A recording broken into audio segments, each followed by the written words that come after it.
वो तो आपके 5-6 दिन के बाद वो अवेलेबल होना शुरू हो जाएगा।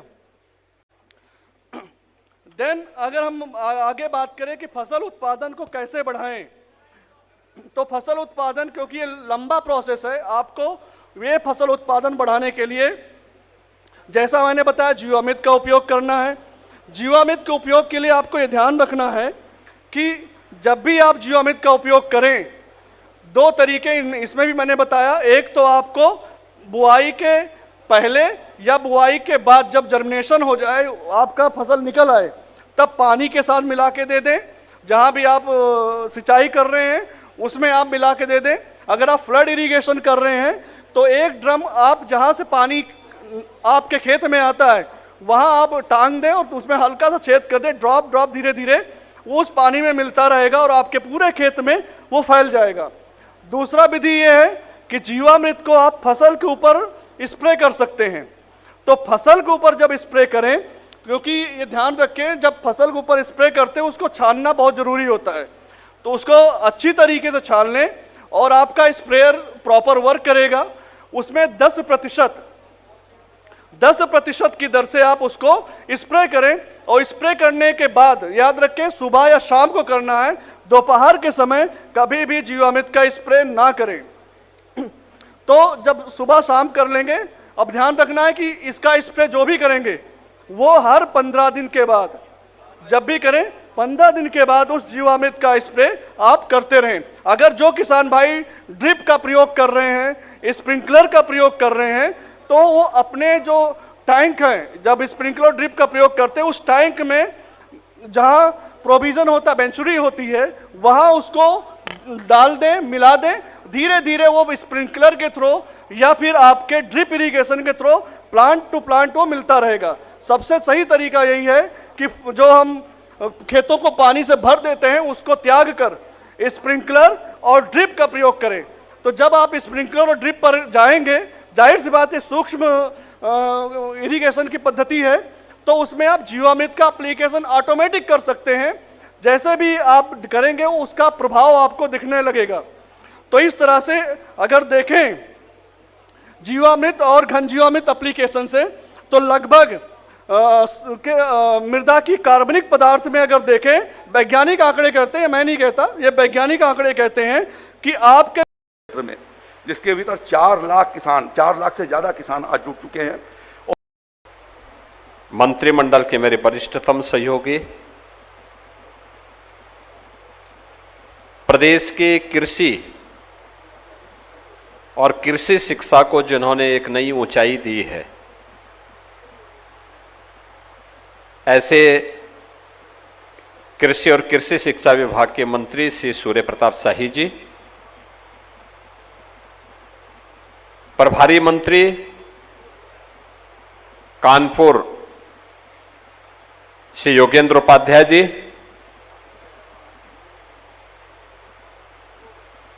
प्रदेश के खादी, ग्रामोद्योग, रेशम उद्योग और वस्त्रोद्योग विभाग के मंत्री श्री राकेश सचान जी, राज्य मंत्री कृषि सरदार बलदेव सिंह ओलख जी,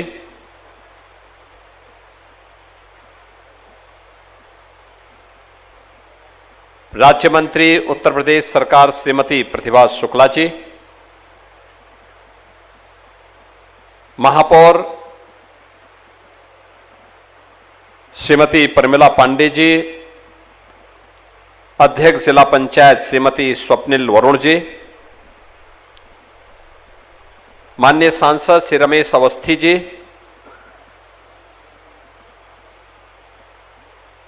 विधान परिषद सदस्य श्री सलिल बिश्नोई जी, अरुण पाठक जी,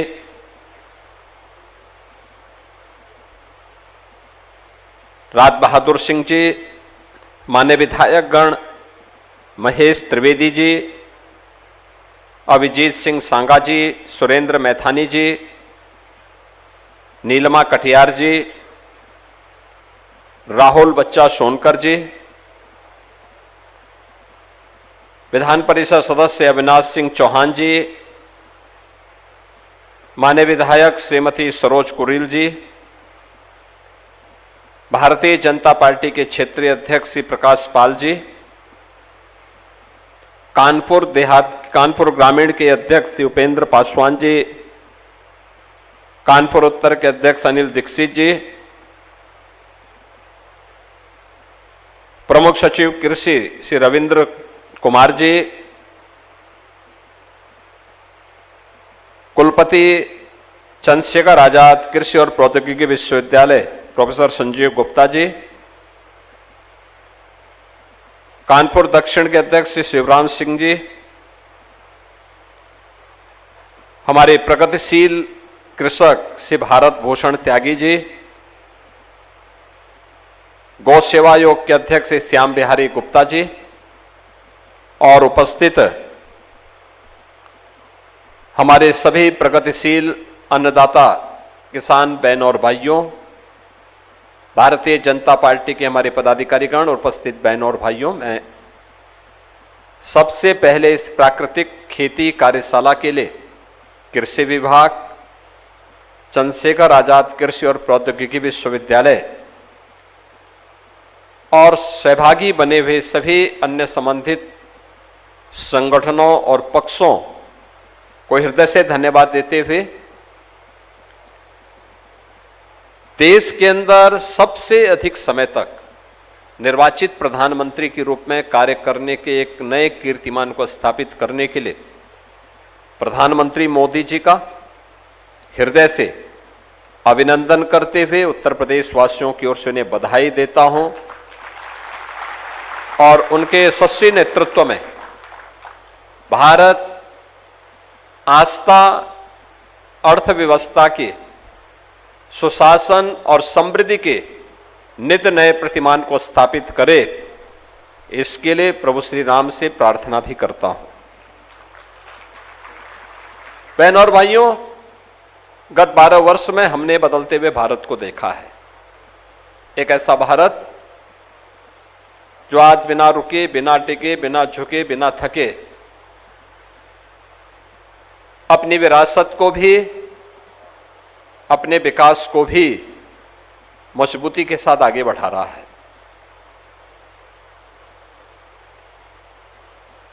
ऐसा नहीं कि भारत के पास पहले सामर्थ्य नहीं थी, लेकिन उस सामर्थ्य का एहसास कराने के लिए जिस प्रकार का नेतृत्व चाहिए था, उसका अभाव था। याद करिए, भारत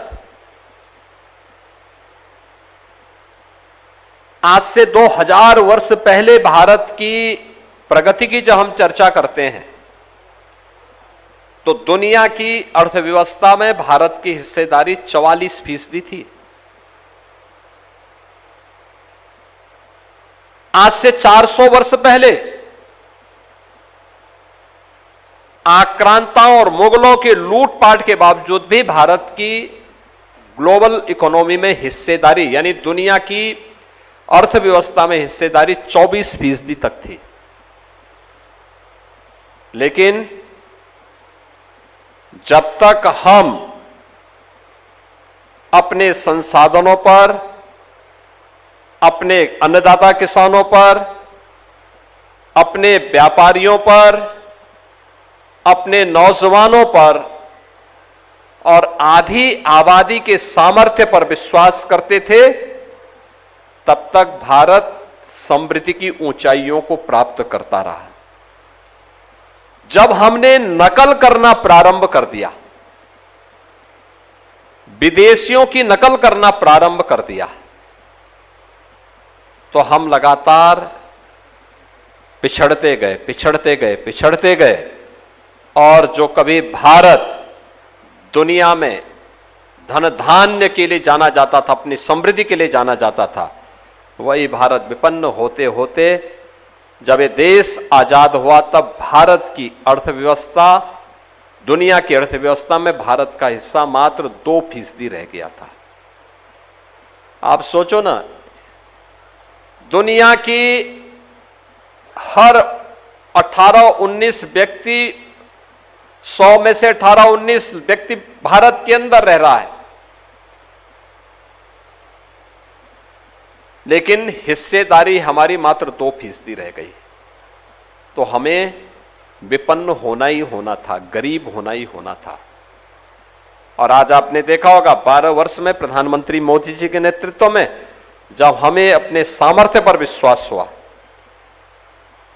अपने लोगों पर, अपने अन्नदाता किसानों पर विश्वास हुआ, अपने युवाओं की शक्ति पर विश्वास हुआ, नारी गरिमा और उसकी शक्ति पर विश्वास हुआ, अपने व्यापारियों पर विश्वास हुआ, वही भारत आज दौड़ता हुआ दिखाई दे रहा है, समृद्धि की नई ऊंचाइयों को प्राप्त कर रहा है। अब भारत दुनिया की चौथी पांचवी बड़ी अर्थव्यवस्था बन चुका है दुनिया का।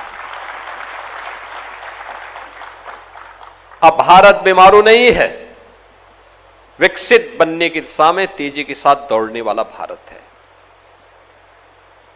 हमें इस बात को ध्यान में रखना होगा, अन्नदाता समृद्ध होगा कब?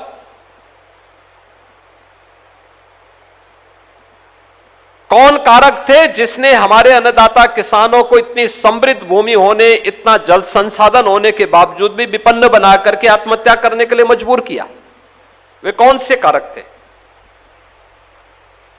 आप मुझे बताइए।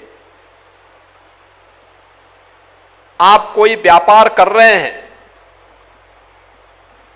और व्यापार में आप खरीद रहे हैं सामान को 5 रुपये में, और आपको उसका दाम, कोई बोले मार्केट में उसका दाम आपको मिले मात्र 4.25 रुपये या 5 ही रुपये भी मिल गया, तो क्या आप लाभांश में रहेंगे? नहीं रहेंगे, नहीं रहेंगे। अगर 4.25 मिला तो घर से लगाना पड़ेगा, 5 भी मिला तो आपकी अपनी मजदूरी, अपनी मेहनत कहां गई? ट्रांसपोर्टेशन का खर्चा कौन उठाएगा? जहां आपने अपना प्रतिष्ठान खोला है वहां का खर्चा कौन उठाएगा? स्वाभाविक रूप से आप घाटे पे रहेंगे।